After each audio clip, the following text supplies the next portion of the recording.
पार्वती जी को कथा सुना रहे हैं। पार्वती जी सो गई और स्वयं ही सुखदेव जी बन करके भगवान शंकर उस कथा को कह रहे हैं और स्वयं ही सुन रहे हैं। लीला की जब भगवान शंकर जागे, भगवान शंकर ने नेत्र खोल करके देखा, तो नेत्र खोल करके देखने पर उनको पता लगा कि ये तो भगवान, ये तो कथा सुन चुका है सारी।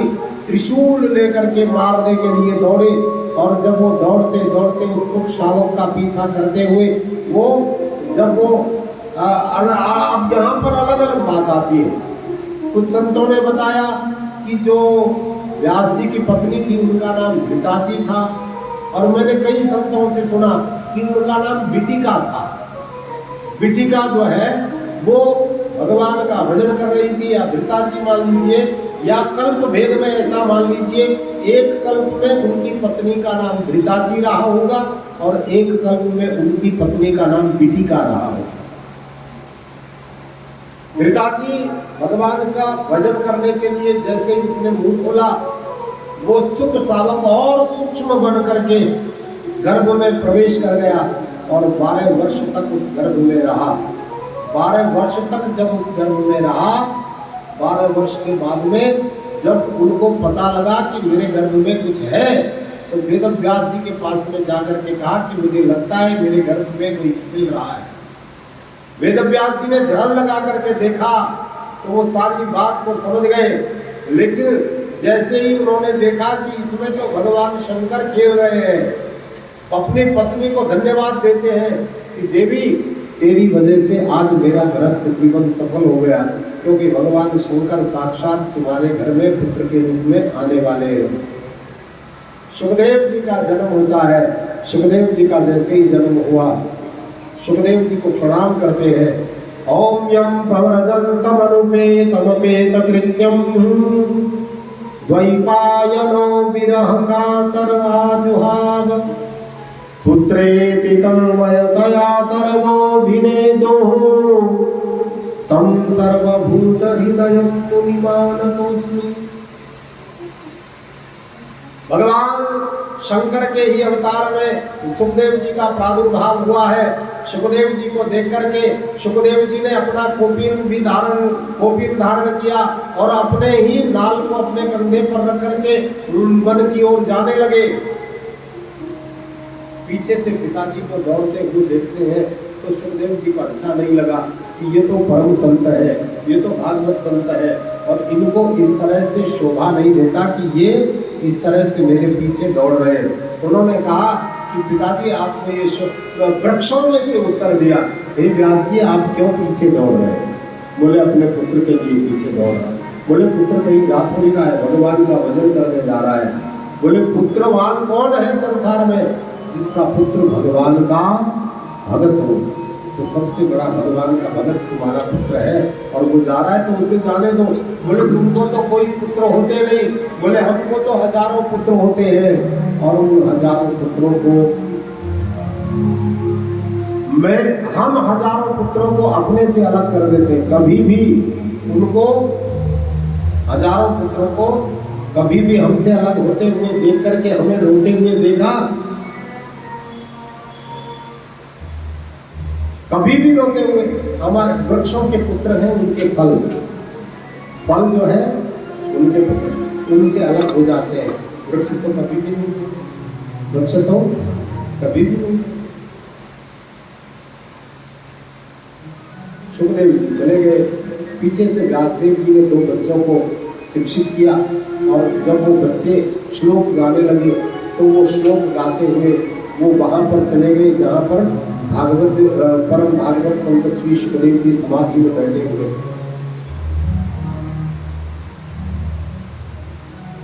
उन्होंने श्लोक गाए लेकिन श्लोक आधे आधे गाए। पहला श्लोक उन्होंने बोला, अहो बकीयम स्तनकालकुंतम जिह्वासयापायदयप्यसाध्वी लेभे गतिं धातृचितां ततोऽन्यं कं वा दयालुं शरणं व्रजेम।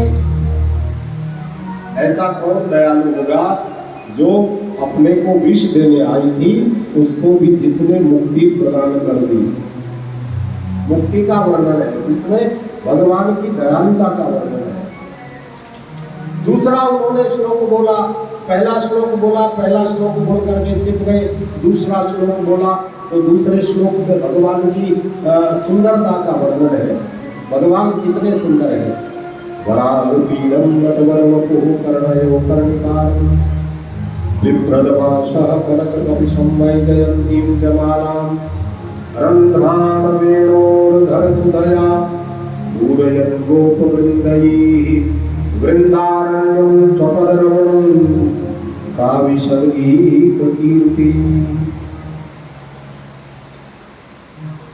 भगवान के अतुलनीय सौंदर्य का वर्णन है, भगवान की सुंदरता का वर्णन है। और भगवान कितने सुंदर हैं कि वराह पीडम नटवर वपु, भगवान के माथे पर मोर का मुकुट लगा हुआ है। नटवर जैसा उनका शरीर का सौंदर्य है, नट के जैसा शरीर। नटवर वपु, वपु माने शरीर, कलेवर शरीर। कर्णयो हो कर्णिकारम, कानों में कन्नेर के पुष्प धारण किए हुए। बिभ्रद वाचः कनक कपिशम वैजयंतीं च माला, गले में वैजयंती माला शोभायमान हो रही है।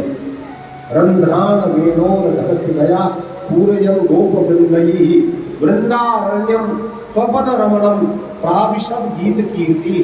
भगवान के प्यारे गुणों का गान करते हुए वेदव्यास जी लिख रहे हैं, भगवान जब नंगे पैरों से वृंदावन में प्रवेश करते हैं, उनके चरणों का स्पर्श पाकर के वृंदावन की भूमि और धन्य हो गई। वृंदावन की भूमि और धन्य हो गई। ऐसी सुंदरता का जब श्लोक सुना तो वो एकदम से उठे और बोले कि भैया ये श्लोक तुमको किसने सिखाए? बोले ये श्लोक हमको तुम्हारे पिताजी ने सिखाए हैं।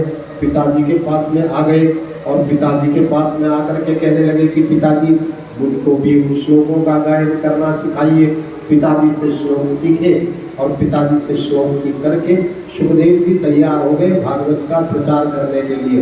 अब जो है सुखदेव जी भागवत का प्रचार करने के लिए तैयार है, लेकिन कोई आयोजक तो होना चाहिए, है ना। आजकल तो भगवान ही आयोजक है और भगवान ही कथा कर रहे हैं और भगवान ही कथा सुन रहे हैं। बोलो बांके बिहारी लाल की जय, बोलो वृंदावन बिहारी लाल की जय, देव महाराज की जय, सत्य सनातन धर्म की जय। इधर परीक्षित के जन्म की कथा आती है। सुखदेव जी से प्रश्न किया, महाराज परीक्षित से ऐसा कौन सा अपराध हुआ जिससे उसने भागवत कथा को सुनने का उसको अधिकार प्राप्त किया और भागवत के श्रवण के प्रताप से उसको मुक्ति हुई। बोले सबसे पहले तो मुझे भागवत का परीक्षित के जन्म की कथा सुनाई। तो व्यास जी शुक जी ऋषियों को सुना रहे हैं और कह रहे हैं कि हे ऋषियों, जिस समय महाभारत का युद्ध हो रहा था, महाभारत के युद्ध के समय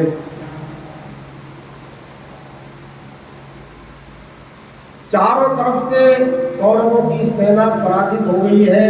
दुर्योधन घायल अवस्था में युद्ध भूमि में पड़ा हुआ है। उसकी अंतिम इच्छा है शायद कल के युद्ध में मेरी जीत हो जाए और शल्य पांडवों को जीत करके मुझे जीत का, विजय श्री का तिलक मेरे माथे पर लगा दे। अश्वत्थामा दुर्योधन के पास में आए। अश्वत्थामा को आया देख करके दुर्योधन ने अश्वत्थामा को लोभ दिया कि तुम तो गुरु के पुत्र हो, तुम्हारे द्वारा तुम तो महारथी हो और तुम्हारे जैसे महारथी के रहते हुए भी मुझे पराजय का मुंह देखना पड़ रहा है। इसलिए हे अश्वत्थामा, यदि तुम मुझे पांडवों का शीश ला करके, यदि केवल भीम का शीश भी ला करके दोगे तो चलेगा, और यदि 500 पांडवों का शीश ला करके दो तो मैं तुम्हें कल हस्तिनापुर का राजा बना दूंगा। ब्राह्मण के मन में लोभ आ गया।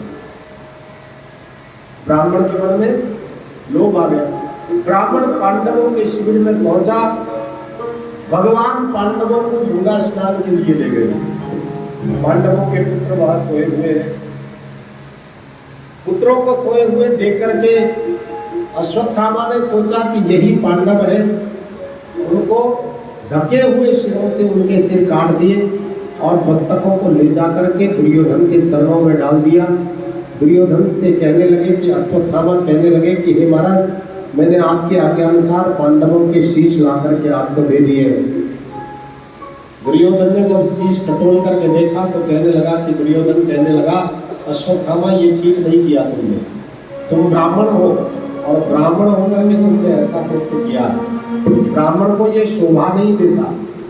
तुमने निरपराध बालकों को मारा है, जघन्य बालकों को मारा गया, जघन्य हत्या की है तुमने, नृशंस बालकों की हत्या की है। तुम ब्राह्मण हो और तुमने जानबूझ करके ऐसा करके किया, इसलिए तुम्हें इसका प्रायश्चित करना पड़ेगा। हट जाओ मेरी नजरों के सामने से।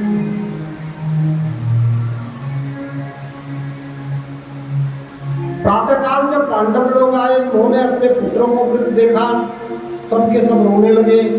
पांचाली रो रही है। पांचाली ने रोते रोते कहा कि मेरे पुत्रों का हत्यारा कौन है, यदि वो मेरे सामने आ जाए तो मैं उसे दंड दूं। तो दुर्योधन, भीम और अर्जुन अश्वत्थामा को पकड़ करके ले आए। अश्वत्थामा का अपमान किया गया, लेकिन पांचाली के कहने पर उसे छोड़ने के लिए तैयार हो गए। पांचाली ने कहा कि मुच्यताम ऐसा ब्राह्मणों नितराम गुरु, ये ब्राह्मण है, गुरु का पुत्र है, और गुरु के जाने के बाद में तो यही तुम्हारा गुरु है, इसलिए तुम इसकी रक्षा करो, मारने का तुम्हारा इसको अधिकार नहीं है। लेकिन अर्जुन कहने लगे कि देवी, ये तुम्हारे पुत्रों का हत्यारा है, ये तुम्हारे पुत्रों का हत्यारा है, तुम इसको मारने की बात कह रहे हो, तुम इसको छोड़ने की बात कह रही हो। बोले कुछ भी सही, इसकी माता का कष्ट मैं समझ सकती हूँ, इसकी माता को क्या कष्ट होगा, मेरे 5 पुत्र मरे पड़े, इसको छोड़ दो। अश्वत्थामा को छोड़ दिया, उसके माथे की मणि निकाल ली। अश्वत्थामा ने ब्रह्मास्त्र का प्रयोग किया। ब्रह्मास्त्र गर्भ में जाकर के उत्तरा की ओर जब उसने प्रेषित कर दिया, उत्तरा के गर्भ में जाकर के उस ब्रह्मास्त्र ने मार दिया, उस गर्भ को, शिशु को मार दिया। लेकिन भगवान गर्भ में जब वो उत्तरा भगवान को बुलाती है और उत्तरा भगवान की याद करती है और कहती है कि हे कृष्ण, तुम आओ और मेरी रक्षा करो। हे घनश्याम, मेरा कोई ना सहारा बिन तेरे, घनश्याम संवरिया मेरे, हे गोविंद मेरी रक्षा करो। भगवान उसके गर्भ में गए, उस शिशु को बचाया, उस शिशु की रक्षा की और बाहर आए। बाहर आकर के उन्होंने उत्तरा को कहा कि उत्तरा, मैंने तेरे गर्भ की रक्षा की है, तेरा गर्भ जो है 9वें महीने में जब ये जन्म लेगा तो ये बड़ा ही सुंदर बालक बनेगा, चक्रवर्ती सम्राट होगा और बहुत कुछ ये नाम कमाएगा, चक्रवर्ती राजा होगा, पांडवों के वंश को आगे चलाने वाला होगा। ऐसा आशीर्वाद उत्तरा को दिया। उत्तरा ने भगवान को प्रणाम किया। भगवान कहने लगे कि बुआ, अब तो मेरा चलने का समय आ गया है, अब मुझे आज्ञा दो तो मैं चलूं। भगवान ने कहा, उत्तरा ने कहा कि भगवान ऐसे नहीं जा सकते, अब तो मैंने तुम्हें पहचान लिया। बोले कि तुमने क्या पहचान लिया जो अब तक नहीं पहचान पाई?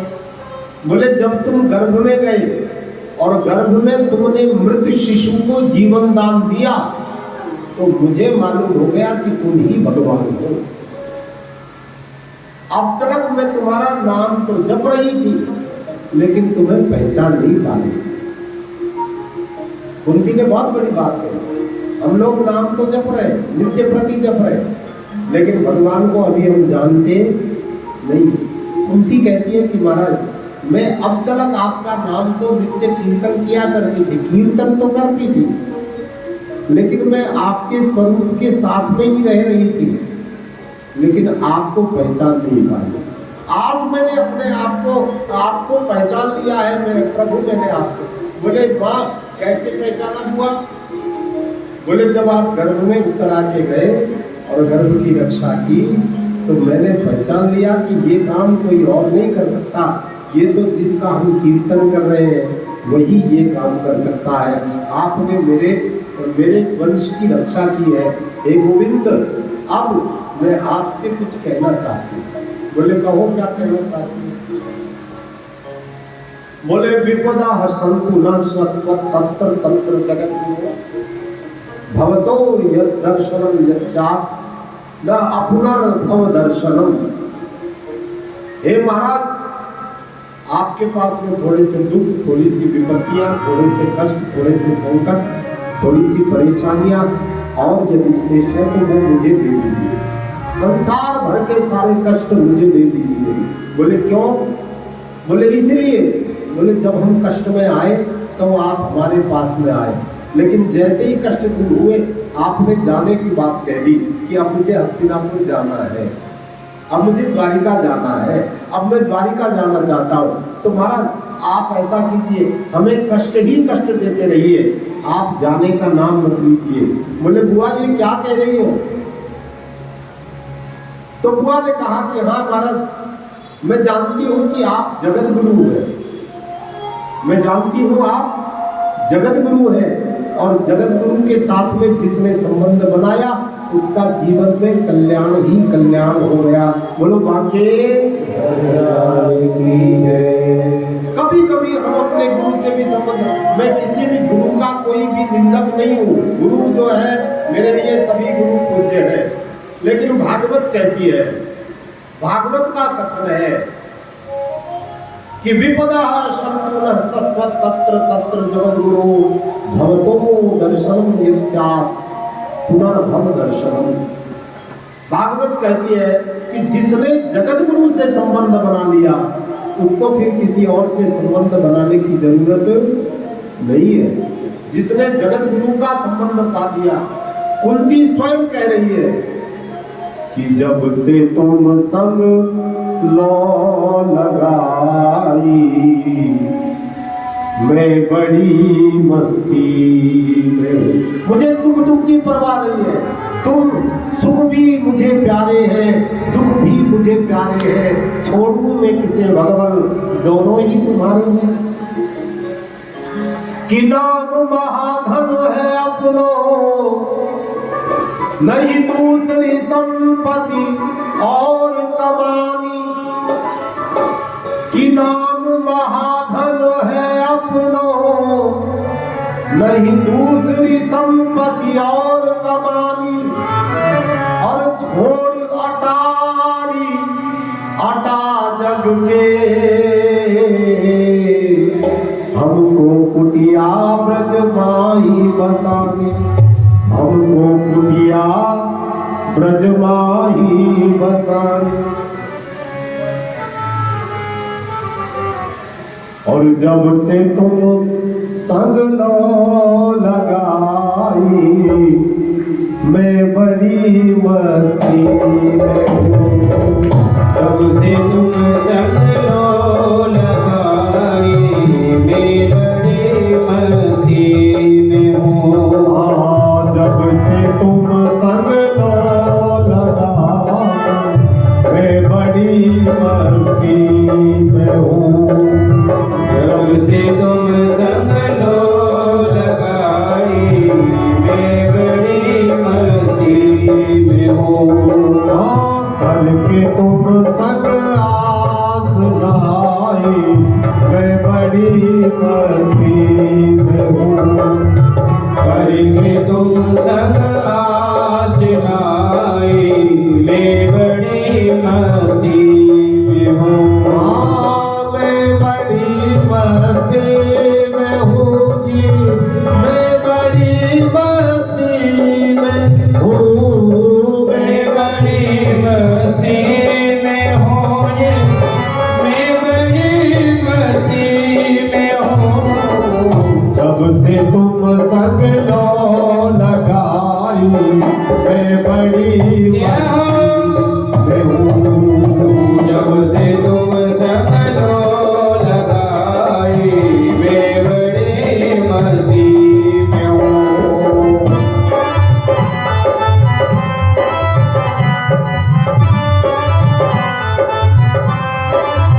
बोले रमण बिहारी सरकार की।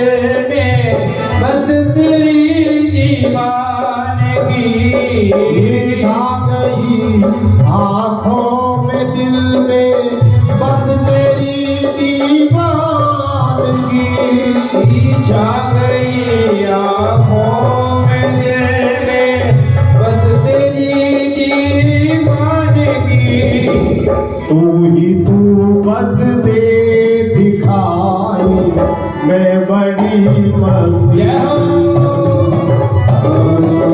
तू बस दे दिखाई मैं बड़ी मस्ती में हूँ। हाँ, तू बस दे दिखाई मैं बड़ी मस्ती में हूँ। तू दे दिखाई मैं बड़ी मस्ती में हूँ।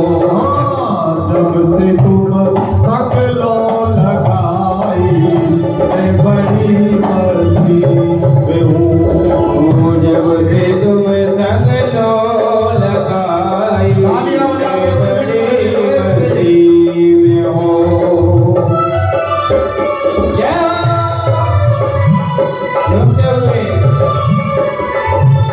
बलिहारी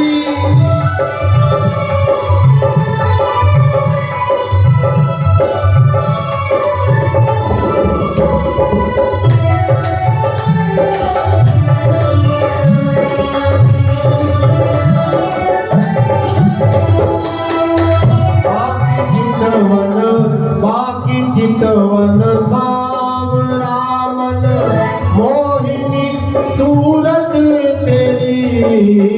बाकी चितवन सावरा मन मोहिनी सूरत तेरी।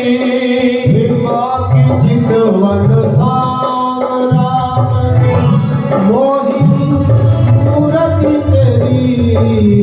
बाकी चितवन सावरा मन मोहिनी सूरत तेरी। जब से दिल में ये समाई मैं बड़ी मस्ती। जय हो जब से दिल में है समाई मैं बड़े मस्ती में हूँ। हाँ, जब से दिल में ये समाई मैं बड़ी मस्ती में हूँ।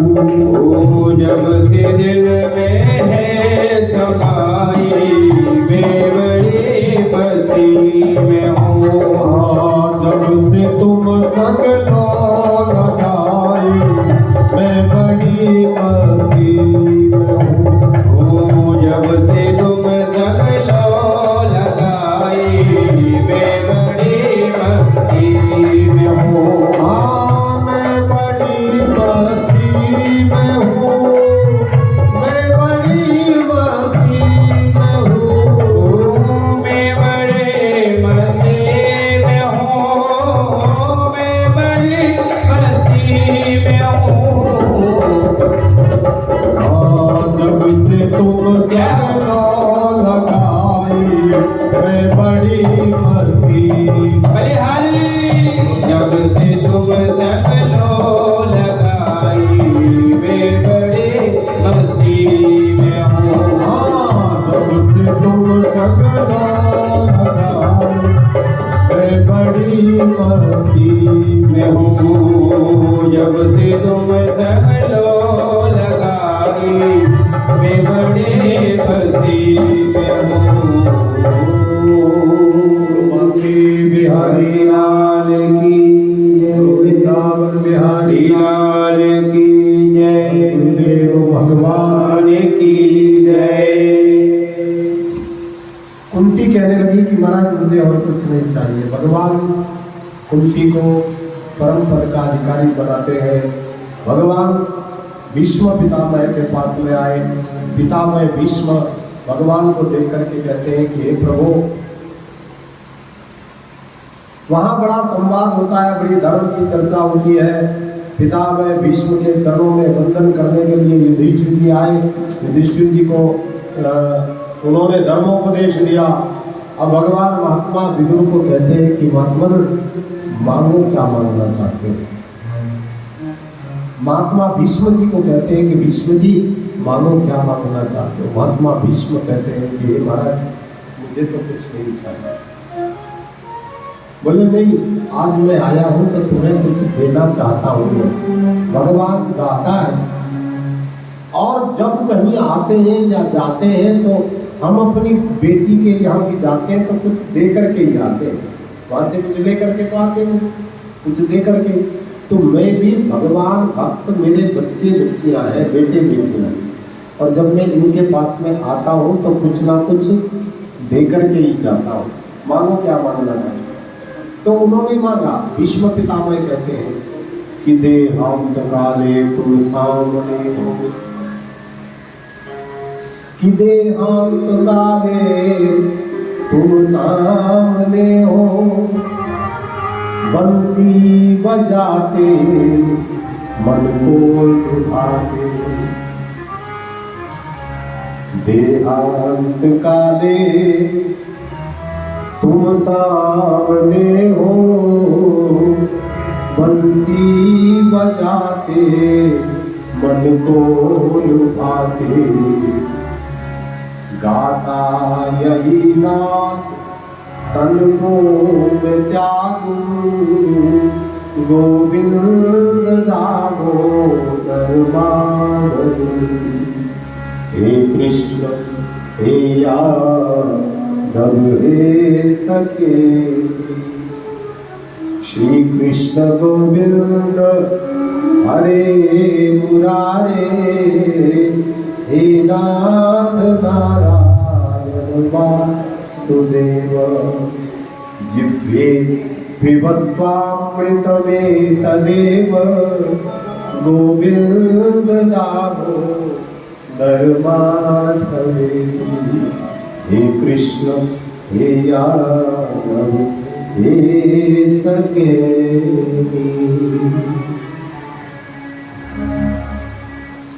गोविंद मेरी यही प्रार्थना है, भूलूं कभी ना नाम तुम्हारा। गोविंद मेरी यही प्रार्थना है, भूलूं कभी ना नाम तुम्हारा। और देना है तो प्रभु मुझे इतना दे दीजिए कि निष्काम होके मैं दिन रात गाऊं, गोविंद दामोदर माधवेति। हे कृष्ण हे यादव हे सखे।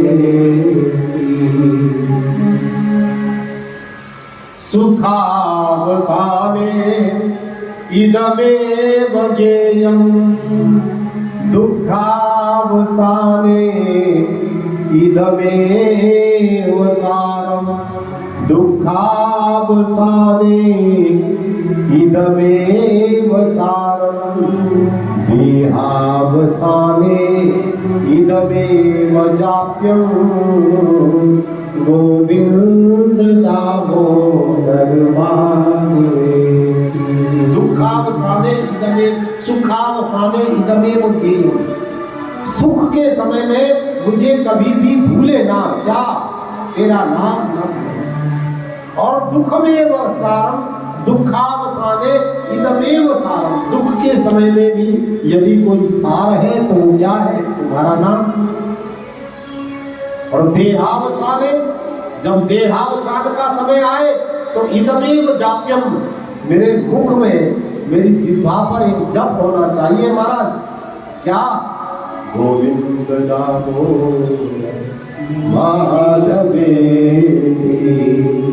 हे कृष्ण हे यादव हे सखे।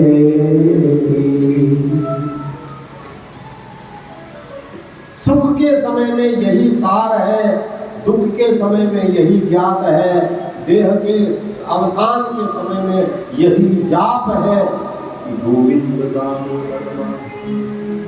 हे महाराज मुझे और कुछ नहीं चाहिए, आपकी ये पावन झांकी मेरे नैनों में बस जाए, मुझे और कुछ नहीं चाहिए। मेरे हे गोविंद, मेरे जीवन का एक यही सार है, मेरे जीवन का एक यही बहाना है, मेरे जीवन का एक यही ठिकाना है कि ये आपके चरणों में लगा रहे, आपके चरणों में इसकी बोलो बांके हरिनाम की जय।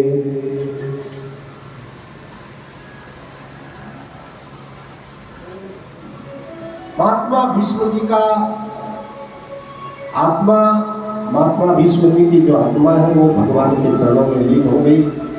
भगवान द्वारिका में जाते हैं, द्वारिका में यथोचित स्वागत होता है भगवान का।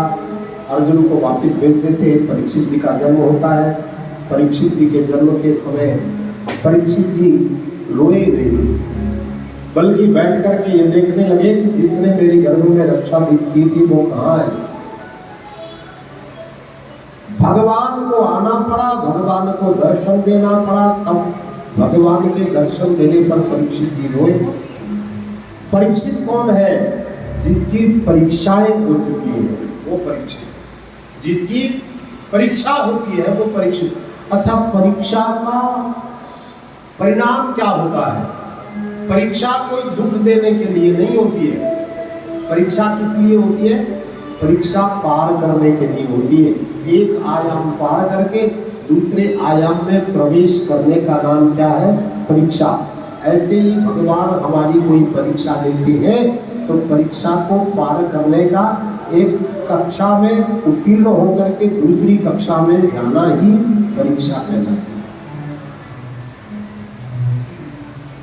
परीक्षित जी बहुत परीक्षाओं के बाद, गर्भ में परीक्षा हुई, गर्भ के बाद में परीक्षित जी की परीक्षा हुई। कितनी बार परीक्षाएं हुई? और दूसरी बात, परितः ईक्षणत्वात् परीक्षितः, जो चारों तरफ जन्म के बाद में देखता है उसको परीक्षित कहते हैं। उसने क्या देखा कि जिसने गर्भ में मेरी रक्षा की थी वो मुझे दिखाई नहीं दे रहा। परीक्षित के जन्म पर बहुत सा दान उन्होंने दिया। युधिष्ठिर जी ने बहुत सा दान देकर के ब्राह्मणों को बुलाया और कहा कि इसकी कुंडली देखो। इसकी कुंडली देखी गई, बनाई गई, और कुंडली देख करके बनाया गया, बताया गया। बोले महाराज वैसे तो तुम्हारा ये पौत्र जो है सब प्रकार से सक्षम होगा, सुंदर होगा, सुशील होगा, बलवान होगा, राजा का राज्य पर गद्दी पर बैठने का अधिकारी होगा, समस्त राजाओं को पराजित करने वाला होगा। लेकिन इसकी कुंडली के अष्टम स्थान पर राहु बैठा हुआ है, इसलिए इसकी मृत्यु सर्पदंश से होगी, क्योंकि राहु सर्प का स्वरूप है और अष्टम आयु का स्थान है। 8वें घर में यदि राहु बैठा हुआ हो उसकी मृत्यु सर्पदंश से होती है, अकाल मृत्यु होती है।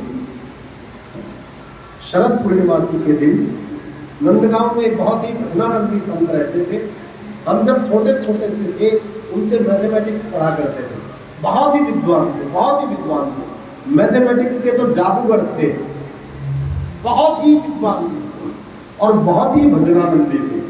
बस उनकी जीवन की कथा क्या बताएं कि बस जन्मते ही माता पिता मर गए, उनको बुआ ले गई, वो बुआ भी मर गई, उनको मामा जी ले गए, वो मामा जी भी मर गए। बोले कि अब तो किसी से संबंध रखना ही नहीं, संबंध अविनाशी से रखना है जिसका कभी भी नाश होता ही नहीं। सब कुछ छोड़ छाड़ करके बहुत ही विद्वान बने, पढ़े लिखे थे, नौकरी करते थे, नौकरी करते करते और वो छोड़ छाड़ करके और ब्रज में नंदगांव में बाबा श्याम सुंदर दास जी महाराज के शिष्य बने। ये इसी शरद पूर्णिमा की घटना बता रहा हूं। जब छोटे छोटे से थे हम उनसे खेलते थे, मारते बहुत थे। जब जो है ना यदि गलती हो जाए तो पीट भी देते थे। कई बार तो बहुत बहुत जोर जोर से पीट देते थे, क्योंकि उनको लगता था कि ये गलती कर रहे हैं। फिर बाद में हम उनसे काफ़ी जो है ना वो चर्चा किया करते थे, धर्म चर्चा करते थे। बहुत ही विद्वान थे, बहुत ही भजनानंदी थे। गुरु श्याम सुंदर दास जी के आश्रम में रहते थे। गुरु से एक दिन किसी बात पर वाद विवाद हो गया और उन्होंने कहा कि गुरुजी अब मैं आपके साथ नहीं रहूँगा, मैं तो अलग कुटिया बना करके रहूँगा। नंदगांव में नंद बैठक नाम का एक स्थान है जहाँ पर नंद बाबा बैठ करके अपनी मंत्रणा आदि किया करते थे। नंदगांव में ये इधर उद्धव क्यार है, उद्धव क्यार जहाँ पर उद्धव जी ने ब्रजगोपियों को वो संदेश दिया, उनसे दूसरी साइड में उद्धव जी का जो स्थान है उससे दूसरी साइड में नंद बैठक है। नंद बैठक पर नंद बाबा जी का छोटा सा मंदिर है, भगवान कृष्ण नंद बाबा की गोद में बैठे हुए हैं, ऐसा सुंदर झांकी का वहाँ चित्रण है। वहां पर आकर के रहने लगे और नित्य प्रति अपना भजन करने लगे। बस वो केवल 5 घरों से भिक्षा मांगने जाया करते थे, 5 से जो मिल गया। यदि किसी माता के घर में किसी दिन देर हो गई तो माताएं अक्सर कह दिया करती है, बाबा 2 मिनट ठहरो, मेरी रोटी अभी बन रही है। तो वो रुकते नहीं थे, बस अगले घर से भिक्षा मांग ली। आज एक घर से भिक्षा नहीं मिली, 4 से मिली, 4 रोटी लेकर के चले गए और उसी से सुबह शाम दोनों का गुजारा उसी से निर्वाह कर दिया करते। ब्राह्मणों के घर से भिक्षा लेते थे। ऐसे दंडी, मतलब इतने संन्यास धर्म का पालन मैंने बहुत संत देखे हैं, लेकिन ऐसे संतों के बिरले ही संत होते हैं। इन संतों के दर्शन भी दुर्लभ होते हैं। मदन मोहन दास जी महाराज कहते थे, उनको शरीर से उनको मदन मोहन जी के नाम से जो है ना, मदन मोहन बाबा जी के नाम से नंदगांव में बड़ी ख्याति थी उनकी, और आसपास के लोग भी बड़ी जो है ना उनके श्रद्धा से आकर के उनके चरण वंदन किया करते थे। जब छोटे छोटे से थे हम पढ़ते थे, मुझे अब ये बात याद आई, हम तो भूल गए थे इस बात को। जब ये घटना घट गई तो उनकी बात मुझे याद आई। बोले बेटा, मैं आज तुमसे कह रहा हूँ, ये 3 लोग जो है ये कभी भी मृत्यु के मारे नहीं मरेंगे, इनकी अकाल मृत्यु ही आएगी, क्योंकि काल तो इनका कुछ बिगाड़ नहीं पाएगा। और जो भजनानंदी होते हैं उनका काल कुछ बिगाड़ भी नहीं पाता है, भजनानंदियों का काल कुछ बिगाड़ नहीं पाता है। बोले एक तो श्याम सुंदर दास जी महाराज के जो गुरु जो थे भगवान दास जी बाबा, भगवान दास बाबा को, उनको जब काल कम से कम नहीं तो 100 वर्ष से ऊपर की अवस्था हो गई होगी, किसी से किसी की कोई दुश्मनी रही होगी और दुश्मनी के चक्कर में किसी ने उनको गोली मार दी। हमारे सामने की बात है। ऐसे सुंदर जो है ना भजनानंदी बाबा, एक तो बाबा श्याम सुंदर जी, एक हमारे दादाजी, और एक वो अपना नाम लिया करते थे कि मैं भी मरूंगा तो अकाल मृत्यु ही मरूंगा, मेरी कभी भी मृत्यु सीधे तौर पर नहीं आएगी। तो हम तो इस बात को भूल गए। बाबा को गोली लग गई, भगवान दास जी महाराज को। हमारे जो दादाजी थे, जो सबसे बड़े दादाजी थे, वो एक्सीडेंट में मारे गए। अब रह गए बाबा मदन मोहन जी महाराज, अब तक वो जीवित थे।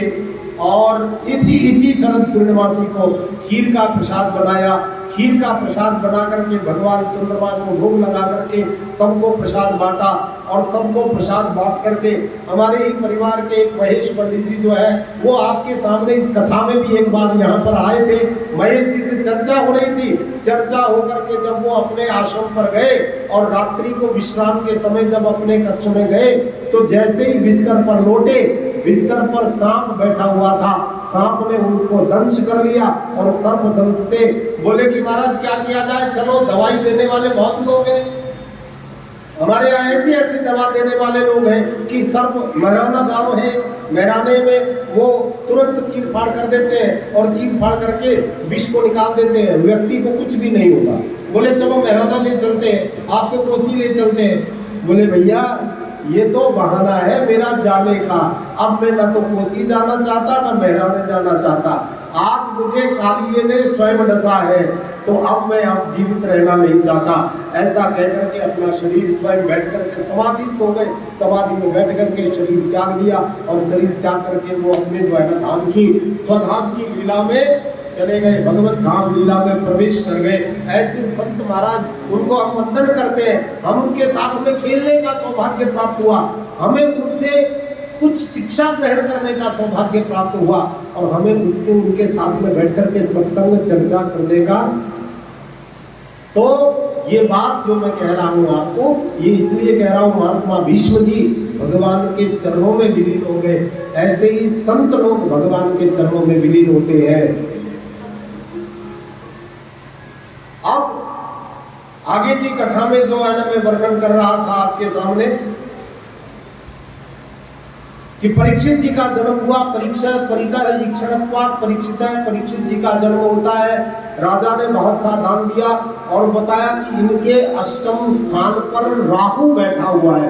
हम यहाँ थे कि इनके अष्टम स्थान पर राहु बैठा हुआ है और राहु से इनकी मृत्यु जो है वो सर्पदंश से होगी। जिनके अष्टम स्थान पर राहु बैठा हुआ हो, ऐसे लोगों की मृत्यु लगभग विष से होती है। या तो पॉइजनिंग हो जाती है, फूड पॉइजनिंग होती है, या विष का कोई प्रभाव हो जाता है, और या सर्पदंश से उनकी मृत्यु होती है। ऐसा ज्योतिष शास्त्र का मानना है, ऐसा ज्योतिष शास्त्र का मानना है। बोले महाराज तो फिर क्या मेरे पुत्र की, मेरे पौत्र की गति नहीं होगी? बोले नहीं नहीं, चिंता मत करो, इसकी गति करने के लिए स्वयं भगवान शुभदेव जी महाराज आएंगे और इनको भागवत सुना करके इनको जीवन मुक्त करके जाएंगे। राजा को जो है ना, युधिष्ठिर को चयन हुआ, विदुर जी आए, युधिष्ठिर जी को भी ले गए, और युधिष्ठिर धृतराष्ट्र गांधारी को वो जो है स्वर्गारोहण के लिए ले गए। और युधिष्ठिर के बाद में उन्होंने, युधिष्ठिर जी ने उनका परीक्षित जी का तिलक कर दिया, राज तिलक करके स्वयं स्वर्गारोहण के लिए चले गए। परीक्षित जी राजगद्दी पर बैठे। एक दिन परीक्षित जी ने सोचा कि मैं देखूं तो सही मेरे पूर्वजों ने क्या कमाया है। अपने खजाने में गए और एक स्वर्ण मुकुट को देख करके अपने मुकुट को धारण कर लिया। बाहर आए, बाहर आकर के वो वन में शिकार करने के लिए गए। उनको एक दिन प्रजा में घूमने के लिए गए, और प्रजा में जाकर के उन्होंने गौ और वृषभ को देखा, दोनों आपस में वार्तालाप कर रहे हैं। गौ रो रही है, गौ को रोते हुए वृषभ सांत्वना देता है, लेकिन सांत्वना नहीं दे पाया। तो एक काला सा पुरुष आकर के उनको मारने लगा। परीक्षित जी ने कहा कि तुम कौन हो और इनको क्यों मार रहे हो? उन्होंने कहा महाराज मैं कलयुग हूँ और मेरे स्वभाव है ऐसा, जीवों पर हिंसा करना का मेरा स्वभाव है, इसलिए मैं मार रहा हूँ। मुझे तुम कौन, तुम ऐसे हिंसा कैसे कर सकते हो, गौ को कैसे मार सकते हो? बोले कि महाराज मेरा ये स्वभाव है, मैं ब्रह्मा का पुत्र हूँ, मैं राज्य करने आया हूँ। बोले ऐसे तुमको मैं राज्य नहीं कर दूंगा, मैं तुमको मार दूंगा। जब दंड उठाया परीक्षित जी ने, भयभीत हो गया कलयुग भयभीत होकर के चरणों में गिर पड़ा और कहने लगा कि महाराज मुझे क्षमा करें, मैं आपको पहचान नहीं पाया, आप पांडवों के वंशज परीक्षित महाराज हैं, मैं आपके चरणों में वंदन करता हूँ, महाराज मेरे लिए रहने के लिए स्थान दीजिए। तो परीक्षित जी ने उनको स्थान दिए। यूतम तानम स्त्रियः सूना यत्रा धर्मश्चतुर्विधा पुनश्च याचमानाय जात रूपम वदा प्रभु। उनके लिए रहने के लिए स्थान दिए। दूध क्रीड़ा जहाँ पर होती है वहाँ पर तुम रह सकते हो, मदिरा पान किया जाता है वहाँ पर तुम रह सकते हो, पुरुषनी स्त्रियों के साथ में जहाँ संग किया जाता है वहाँ तुम रह सकते हो, और जहाँ पर अधर्म किसी भी प्रकार से होता है वहाँ पर तुम्हारा निवास होगा। जब पुनः याचना की तो उन्होंने कहा कि सोने में भी तुम्हारा निवास हो जाएगा। राजा ने मुकुट पहना हुआ था, परीक्षित जी उस पर कलयुग उस पर सवार हो गए। राजा शिकार के लिए वन में गए।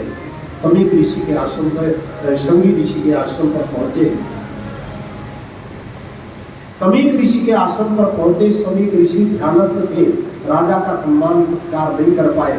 तो राजा ने सोचा कि ये तो मुझको देख करके ध्यान में इसीलिए बैठ गए कि कहीं राजा का सत्कार न करना पड़े, राजा का सम्मान न करना पड़े, इसलिए घायल सर्प की माला पहना दी और स्वयं अपने राज्य में चले गए।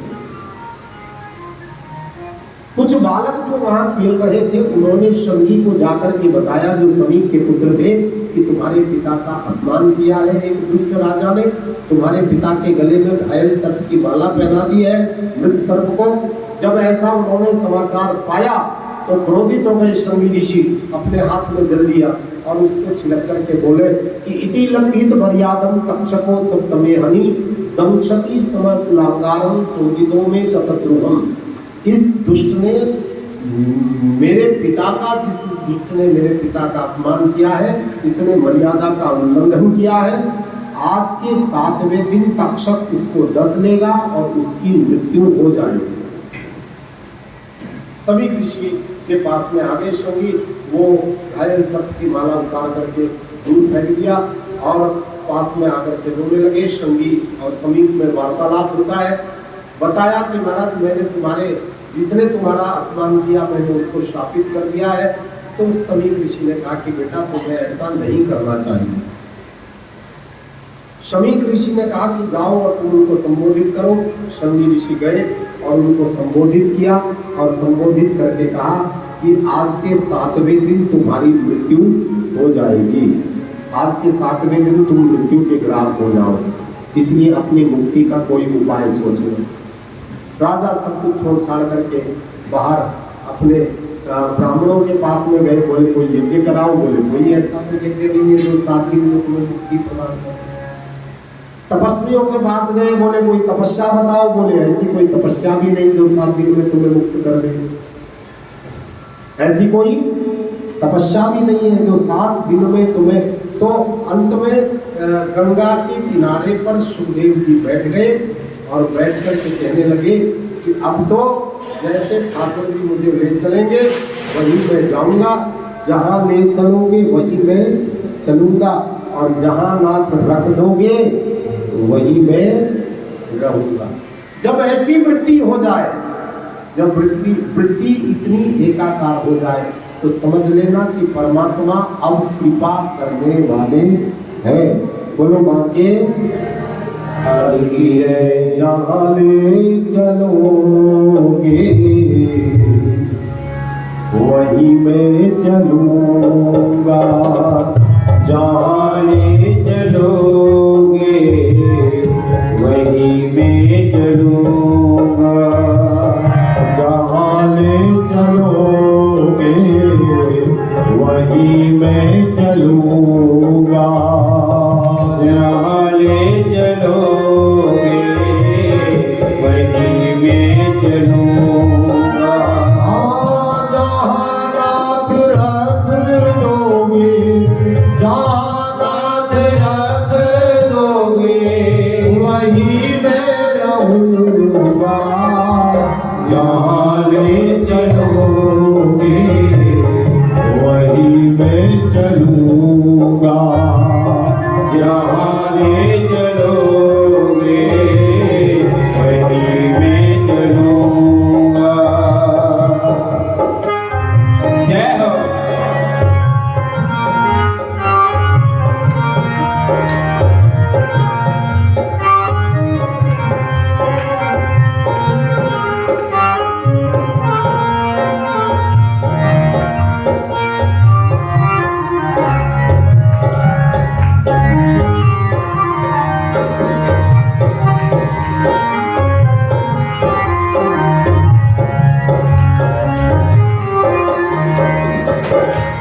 ये जीवन समर्पित चरण में तुम्हारे, ये जीवन समर्पित चरण में तुम्हारे, तुम ही मेरे सर्वस्व, तुम ही प्राण प्यारे, तुम ही मेरे सर्वस्व तुम्ही प्राण प्यारे।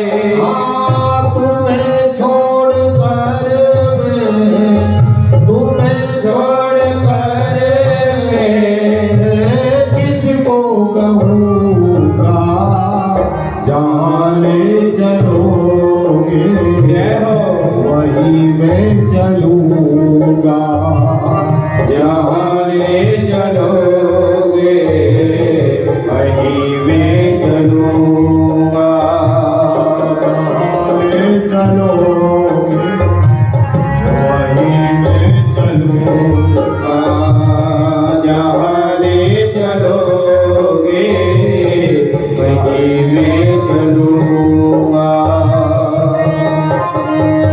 जय हो। बड़े प्रेम से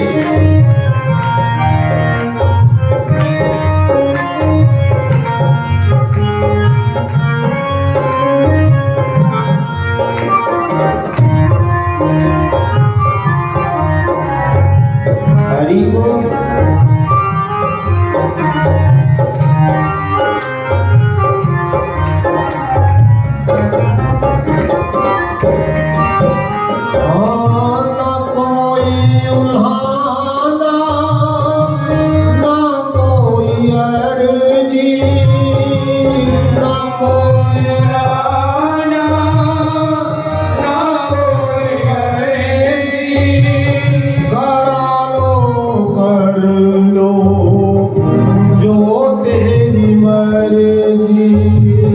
दयालो कर दो जो है मर्जी। जो कहना भी होगा, जो कहना भी होगा वो तुमसे कहूँगा, जहाँ ले चलोगे वही मैं चलूँगा। जहाँ ले चलोगे वही मैं चलूँगा। जहाँ नाथ रख दोगे, जहाँ नाथ रख दोगे वहीं मैं रहूँगा। जहाँ ले चलोगे वहीं मैं चलूँगा। जहाँ ले चलोगे वहीं मैं चलूँगा। जय हो।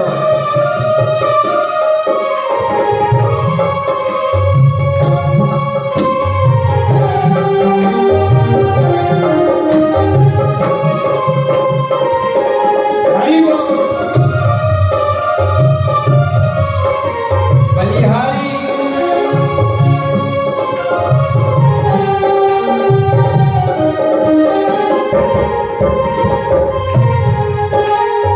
हाँ दयानाथ दयानीय मेरी अवस्था, दयानाथ दयानी मेरी अवस्था।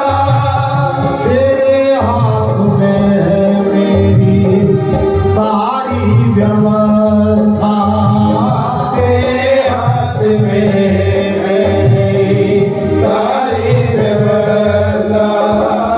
तुम्हें छोड़कर और तुम्हें छोड़कर और किसी को कहूँगा, जहाँ ले चलोगे वहीं मैं रहूँगा। जहाँ ले चलोगे वहीं मैं चलूँगा। हाँ जहाँ नाथ रख दोगे, जहाँ नाथ रख दोगे वहीं मैं रहूँगा। जहाँ ले चलोगे वहीं मैं रहूँगा। जहाँ रात ले चलोगे वहीं मैं रहूँगा। प्रभा के बिहारी लाल की जय। राजा परीक्षित गंगा नदी के किनारे पर बैठ गया। सुखदेव जी आए। सुखदेव जी ने कहा कि राजन, मैं तुम्हें मुक्त करने आया हूँ। बोले महाराज, समय बहुत कम है मेरे पास। सुखदेव जी कहते हैं, संसार के हर प्राणी के पास में यही 7 दिन होते हैं जो तेरे पास में। इतवार, सोमवार, मंगलवार, बुधवार, बृहस्पतिवार, शुक्रवार और शनिवार। 8वां कोई है किसी के पास में? बोले ये 7 दिन जो तेरे पास है, संसार के हर व्यक्ति के पास में यही है, लेकिन कोई समझ लेता है और कोई नहीं समझता। जिसने समझ लिया उसका बेड़ा पार है, और जिसने नहीं समझा वो दिन प्रतिदिन इसी में गोते खाता रहता है, गोते खाता रहता है, गोते खाता है। बोले महाराज, कैसे जो है ना, मेरे को विश्वास नहीं हो रहा, इतने कम समय में आप मेरा कैसे कल्याण करेंगे? बोले राजन, पूर्व में भी तुमसे पहले भी किसी का ऐसे कल्याण हुआ है। बोले किसका? बोले राजा कटवांगु। राजा कटवांगु को 2.5 घटी मिली। 2.5 घटी में उसे, क्योंकि उसने पहले सोने का ही दान किया, तो सोना ही उसे खाने को मिला, सोना ही पीने को मिला, सोना ही रहने। बोले महाराज, ऐसे तो कैसे कल्याण होगा? कल्याण का मतलब क्या होता है? आप सोना दान कर, आप कार्तिक मास में, आप कार्तिक में ये कथा सुन रहे हो, कार्तिक मास का पावन पवित्र महीना है ना, और इस महीने में आपने कार्तिक मास महात्म्य के 18वें 19वें अध्याय में 16वें अध्याय में आपने कथा सुनी होगी, वो ब्राह्मण की और एक राजा की। एक राजा मोतियों से भगवान की सेवा करता था और जब ब्राह्मण ने तुलसी के दल से उसके मोतियों को ढक दिया तो ब्राह्मण ने चौल देश का राजा था, उसी का नाम चौल राजा था, उसके नाम से ही चौल देश का नाम चौल वंश, चौल जो है ना वो, और चौल वंश के बड़े बड़े प्रतापी राजा हुए हैं। चौल राजा जो है वो था देवदत्त नाम का वो ब्राह्मण। जब दोनों में विवाद हो गया और राजा ने कहा कि देखते हैं भगवान किसको प्राप्त होगा, राजा मुदगिल ऋषि को आचार्य बना करके यज्ञ करने लगा। ब्राह्मण तो बेचारा रोज भगवान के, उसने 5 चीज ले लिए, एक तो भगवान की मूर्ति की सेवा करना, दूसरा उसको भोग लगाना, तीसरा नाम का कीर्तन करना, चौथा जो है ना सत्य का भाषण करना, और 5वां ठाकुर जी के भोग लगाए बिना जो एक बार प्रसाद ग्रहण करना। यही 5 उसके नियम थे और 5 के 5 नियमों को वो पालता रहा। अब तो ठाकुर जी जो है एक दिन क्या करते हैं, उसने भोजन पाक बनाया, पाक बना करके भोग लगाया, एक कोई आकर के उस पाक को उठा करके ले गया। दूसरे उसने सोचा कि मैं शाम का भोजन फिर दोबारा बनाऊंगा तो मेरी शाम की संध्या रह जाएगी, संध्या का भजन रह जाएगा, इसलिए उसने भोजन बनाया नहीं। दूसरे दिन फिर भोजन बनाया, भगवान को भोग लगाया, कोई पाक को फिर उठा करके ले गया। ऐसे 5-7 दिन चलता रहा। अब एक दिन उसने सोचा कि ऐसे कब तक काम चलेगा, शरीर दुर्बल हो गया है। अब वो छिप करके देखने लगा तो एक पतला सा दुबला सा चांडाल उस भोजन को लिए जा रहा है।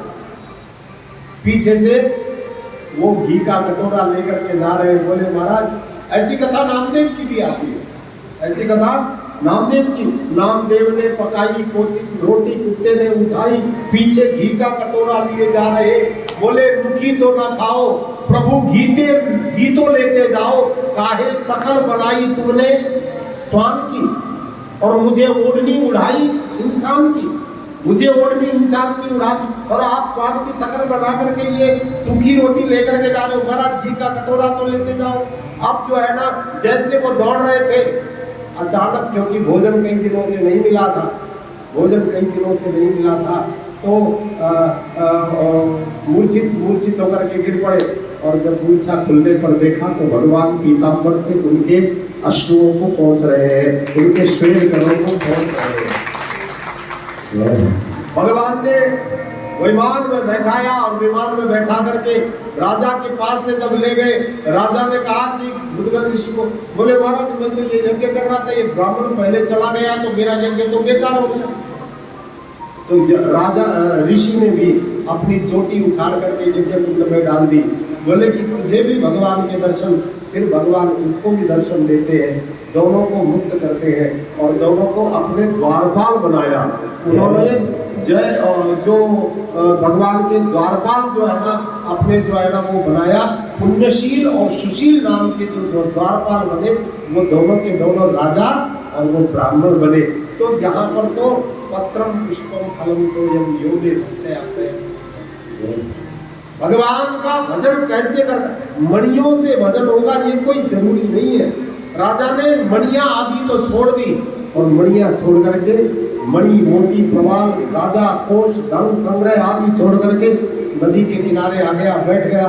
सुखदेव जी कहते हैं कि सोना बहुत दान किया राजा चित्र खटवांग ने, लेकिन उसकी मुक्ति नहीं हुई। कल्याण कब होता है, जब आप कल्याण की सभी वस्तुएं दान देते हो। आपको जल दान से लेकर, जल कितना साधारण है सभी प्रयोग में जो है, लेकिन जलदान से बड़ा कोई दान नहीं है। तो जलदान से लेकर के अन्नदान और 10 दान आदि करके मनुष्य को अपने जीवन में अपना कल्याण करना चाहिए। सुखदेव जी कहने लगे कि राजन मैं तुम्हारा कल्याण करने आया हूँ। राजा से प्रश्न किया, राजा ने प्रश्न किया कि महाराज जो मनुष्य मृत्यु के ग्रास है उनका कल्याण कैसे होगा, और मनुष्य के जीवन का उद्देश्य क्या है, ये मैं आपसे जानना चाह रहा हूँ। आप मुझे मेरे प्रश्नों का उत्तर दीजिए। तो इन 2 प्रश्नों का उत्तर श्री सुखदेव जी महाराज संपूर्ण भागवत में भागवत श्री के अंतर्गत राजा के प्रश्नों का उत्तर देते हैं और राजा उन प्रश्नों से कल की बड़ी सुंदर पावन गाथा होगी। कल भगवान वामन का जन्म होगा, कल भगवान वामन के अवतरण की कथा होगी, तीसरे दिन की कथा। और ध्रुव चरित्र, प्रहलाद चरित्र आदि का वर्णन, सृष्टि का वर्णन कल की कथा में होगा। आप लोग समय से 1:30 बजे कथा मंच आरंभ हो जाता है। आप लोग 1:30 बजे से आ जाएं और अपनी कथा को श्रवण करें। आज यही कथा को विराम देंगे और कल की कथा सुचारू रूप से, कल की कथा थोड़ी सी लंबी है, आप समय निकाल करके आए और समय से इस कथा को शुरू करके इसका कथा का आनंद लीजिए। बोलो बांके बिहारी लाल की, बोलो वृंदावन बिहारी।